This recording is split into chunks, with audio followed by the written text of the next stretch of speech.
Hello everyone, नमस्कार। स्वागत है आपका आज की क्लास में। और आज हम डिस्कस करने जा रहे हैं एक इम्पॉर्टेंट टॉपिक जो कि रिलेटेड है यूपीएससी साइंस एंड टेक्नोलॉजी के जीएस पेपर 3 से। और इसमें आप देख पा रहे होंगे कि ये टॉपिक है एस्ट्रोसैट। जी हाँ, बिल्कुल सही सुना आपने। एस्ट्रोसैट भारत का पहला खगोलीय उपग्रह यानी एस्ट्रोनॉमिकल सैटेलाइट। और पहला खगोलीय उपग्रह ही नहीं, ये भारत का एकमात्र खगोलीय उपग्रह है, ओनली वन एस्ट्रोनॉमिकल सैटेलाइट, जिसका काम क्या है, यह आपके अर्थ की लोअर ऑर्बिट में स्थित कर दिया गया है। यानी जो आपकी LEO होती है, लोअर अर्थ ऑर्बिट जो कक्षा होती है, उसमें 650 मीटर की ऊंचाई पर, 650 किलोमीटर की ऊंचाई पर इसे जो है स्थापित किया गया है। और ये अर्थ की ऑर्बिट में चक्कर लगाते हुए अर्थ के बारे में जानकारी नहीं जुटाएगा, ये ब्रह्मांड के बारे में यानी यूनिवर्स की जो चीजें हैं उसके बारे में ये जानकारी इकट्ठा करेगा और डेटा कलेक्ट करेगा। ओके, तो चलिए आज का टॉपिक बड़ा इंटरेस्टिंग होने वाला है और इसी बारे में हम लोग बात करते हैं। तो आप यहाँ पे देख पा रहे हैं AstroSat, India's one and only one astronomical satellite which has recently completed it's launching mission 10 years. इसने हाल ही में अपने लॉन्चिंग मिशन का जो इसकी जो सफलता का 10 वर्ष पूरा किया है। और इसी साल ये और इसी पर आज हम चर्चा करेंगे, ठीक है ना। तो चलिए बात करते हैं एस्ट्रोसैट की। अगर बात करें एस्ट्रोसैट की तो इसे सफलतापूर्वक 28 सितंबर 2015 को लॉन्च किया गया था सतीश धवन स्पेस सेंटर श्रीहरिकोटा से। ओके, इसके लॉन्चिंग का मेन ऑब्जेक्टिव क्या है? ब्रह्मांड की जो अनसुलझी हुई चीजें हैं, जो सीक्रेट हैं, उसके बारे में अधिक से अधिक इंफॉर्मेशन कलेक्ट करना और वैज्ञानिकों तक पहुंचाना। देखिए यहाँ पे आप देख पा रहे होंगे, ये लिखा है the 5 telescopes of the AstroSat. इसके 5 पेलोड भी हैं, जिसमें आप देख पा रहे हो large area x-ray proportional counter, soft x-ray telescope and cadmium zinc telluride imager, scanning sky monitor और अल्ट्रा वायलेट इमेजिंग टेलीस्कोप। अच्छा, आप कह रहे हैं ये क्या है सर? तो इसका मतलब ये हुआ कि ये जो आपका एस्ट्रोसैट है, ये पृथ्वी की लो ऑर्बिट कक्षा में रह करके ब्रह्मांड की उन अनसुलझी चीजों के बारे में जानकारी इकट्ठा करेगा, जिसके बारे में अभी भी हम अनभिज्ञ या अननोन है। इसका मेन काम क्या है? जैसे हाल ही में इसने क्या किया, हाल ही में इसने जो आपका एक सुपरनोवा विस्फोट होता है, अभी हम आपको बताएंगे आगे के लेक्चर में कि सुपरनोवा विस्फोट क्या होता है। सुपरनोवा विस्फोट में इसने गामा एमिशन की स्कैनिंग की और जानकारी इकट्ठा की कि गामा रेज जो है, गामा रेज का जो विस्फोट हुआ। आइए जरा स्लाइड में देखते हैं तो आपको बेहतर समझ में आएगा। चलिए देखते हैं फर्स्ट स्लाइड। ये देखिए इसकी लॉन्चिंग की आपकी एक इमेज है, जिसमें इसे सितंबर 28 2015 को इसे लॉन्च किया गया था। अब देखिए जरा इसके बारे में। तो ये है आपका India first dedicated multi wavelength space telescope or observatory. आप देखते हैं ना, ये क्या है? एक प्रकार का टेलीस्कोप है। ये क्या है? एक प्रकार का टेलीस्कोप है जो अंतरिक्ष में तमाम रहस्यों के बारे में हमें अपडेट करेगा। तो ये इंडिया का first dedicated multi wavelength space telescope observatory है और it was launched on PSLV C30। देखिए इसे PSLV C30 के द्वारा लॉन्च किया गया था। एंड कहां से? सतीश धवन स्पेस सेंटर से Sriharikota on September 28 2015 has a lift of mass 15 kg। यानी जो इसका वेट है वो कितना है? तो 1515 kg।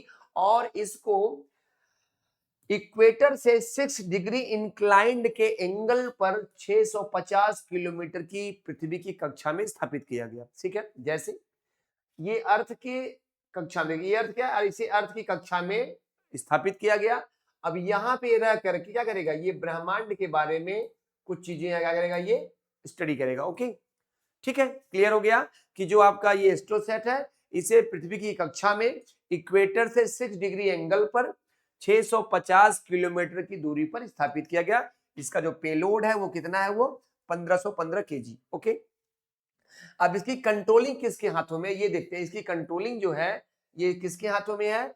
तो ये बेंगलुरु के स्थित स्टार्क जो एक संस्था है, जिसे हम बोलते हैं ISRO telemetry tracking and command network, ठीक है ना। इसके द्वारा इसे क्या किया जाए? इस मिशन को कंट्रोल किया जाएगा। Okay, it expires to achieve the following scientific goal in its 5 year. अब इसकी जो लाइफ स्पैन है, यानी एस्ट्रोसैट की जो लाइफ स्पैन है वो कितना है? 5 ईयर्स। अब आप कहेंगे सर आप कहेंगे 10 साल पूरा किया, इसकी जो लॉन्चिंग हुई थी उसके हिसाब से करंट में ये न्यूज है कि इसने अपनी लॉन्चिंग के 10 वर्ष पूरे किए।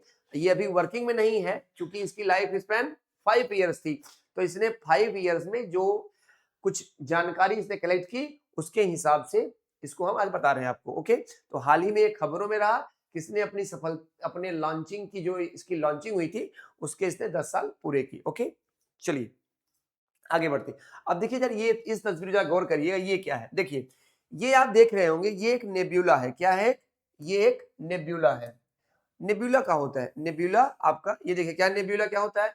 नेब्यूला का मतलब है हमारे यूनिवर्स में जो ग्रुप ऑफ स्टार्स होते हैं, माने तारों का जो समूह होता है। तारों का समूह कैसे बनेगा? गैसियस क्लाउड से।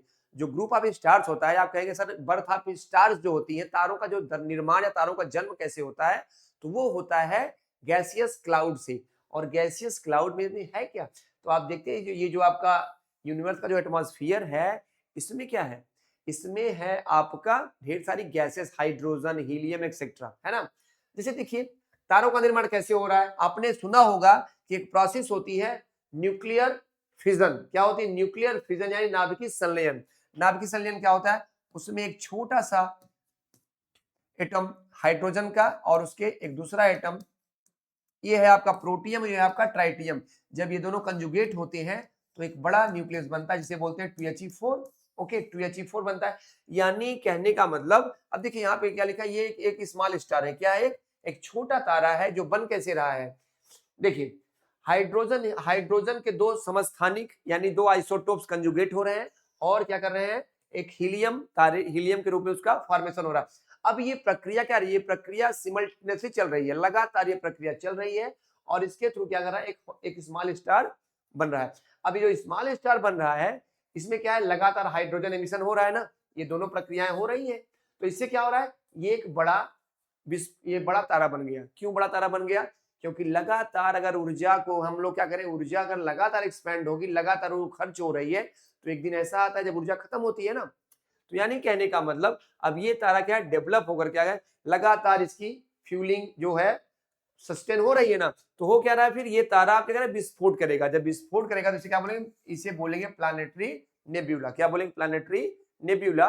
और जब ये अपने एंडिंग पे होगा तो ये देखिए एक क्या बन जाएगा? व्हाइट ड्वार्फ, यानी ये छोटा तारा बन जाएगा। देखिए यहाँ पे जो स्मॉल स्टार है ना, ये क्या है? तुम्हारा स्मॉल स्टार है। इसको क्या बोलते हैं हम लोग? अब स्मॉल स्टार जो है ये एक विस्फोट के जरिए क्या है? विस्फोट के जरिए क्या है? एक बड़ा तारा बन गया, मतलब अपने एंडिंग पीरियड में है। अब ये करेगा, ये विस्फोट हो गया, इसे बोलेंगे प्लानेटरी नेबुला, है ना। और ये एक व्हाइट ड्वार्फ यानी बहुत छोटे क्षुद्र ग्रह के रूप में ये हो गया, ठीक है ना। देखिए अब यहाँ पे दो टाइप के सीक्वेंस यहाँ पे हैं। अब देखिए ये जो नेब्यूला है, जब इसमें सुपरनोवा विस्फोट, देखिए एस्ट्रोसैट का काम क्या है? ये जो सुपरनोवा विस्फोट होता है उसको ये उसके बारे में जानकारी इकट्ठा करेगा, ठीक है ना।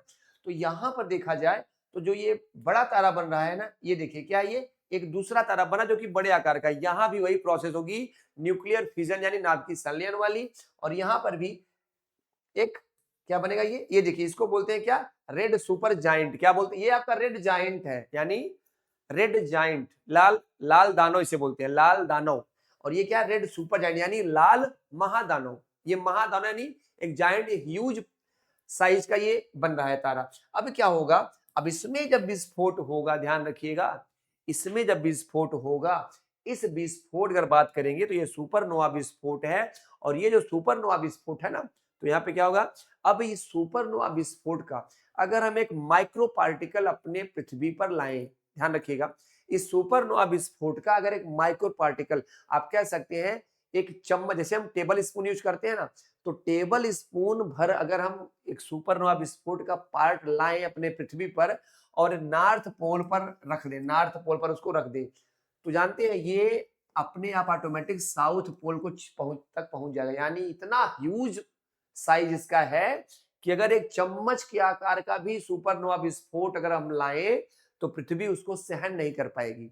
तो सोचिए कितना बड़ा विस्फोट। और आपको पता है ये जो विस्फोट होगा, अगर इसका पृथ्वी के कंपेरिजन, इसको तुलना की जाएगी पृथ्वी के कंपेरिजन में, तो ये आज अरबों वर्ष तक पृथ्वी पर लाइट ही लाइट रहेगी, यानी केवल दिन ही होगा, रात पॉसिबल ही नहीं है। ओके, तो यहाँ पर जो सुपरनोवा है, ये जब इसका विस्फोट होगा तो क्या होगा, न्यूट्रॉन स्टार बने, क्या बने, न्यूट्रॉन स्टार बनेंगे। तो कहने का मतलब मेन ये है कि जो एस्ट्रोसैट है, तो जो भी हमारे यूनिवर्स की सीक्रेट है उसके बारे में स्टडी करेगा, डेटा कलेक्ट करेगा, और हमारे जो एस्ट्रोनॉट हैं और तमाम यूनिवर्सिटीज के जो स्कॉलर हैं उनको ये अपडेट मिलेगी कि what is the secret in universe. क्योंकि ब्रह्मांड में आप जानते हैं कि अरबों तारों की गैलेक्सीज हैं, अरबों तारों की गैलेक्सीज हैं, और उन अरबों तारों की जो गैलेक्सीज हैं उनके भी ग्रुप हैं, है ना। तो यानी ब्रह्मांड बहुत बड़ा है, इस बारे में हमको जानना है। और जो ऊर्जा है, जैसे देखिए आप कहते हैं ना कि ये जो नाभिकीय संलयन यानी जो न्यूक्लियर फिजन हो रहा है, इससे जो एनर्जी निकल रही है, यानी हम कहते हैं ना थर्मल एनर्जी ऑफ सन, यानी जो सूर्य की थर्मल एनर्जी है वही क्या हो रही है, वही आपके अर्थ पर पहुंच रही है और हमें एनर्जी मिल रही है। क्लियर है। तो एस्ट्रोसैट की बात हम करेंगे तो यह जो है हमारे सुपरनोवा विस्फोट के बारे में स्टडी करने के लिए पृथ्वी की कक्षा में स्थापित किया गया है। चलिए आगे बात करें अगर, देखिए अब मैंने यहां बताया आपको क्या करेगा, इसका मेन ऑब्जेक्टिव क्या है, तो understand neutron star, black hole, okay, neutron star, black hole, ठीक है ना, black hole, binary star system, high energy process, यानी इन सब के बारे में क्या करेगा, ये अपडेट देता रहेगा, ठीक है ना। Estimate magnetic fields of neutron star, यानी न्यूट्रॉन स्टार का जो मैग्नेटिक फील्ड है उसके बारे में स्टडी करेगा।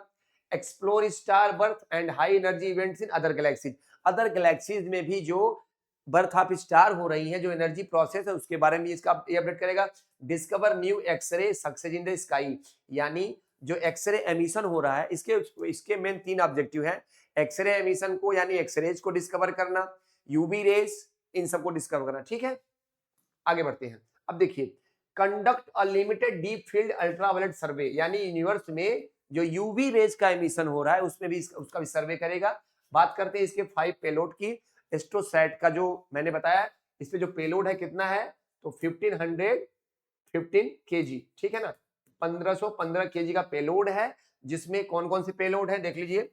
अल्ट्रावायलेट इमेजिंग टेलीस्कोप यानी यूवीआईटी, लार्ज एरिया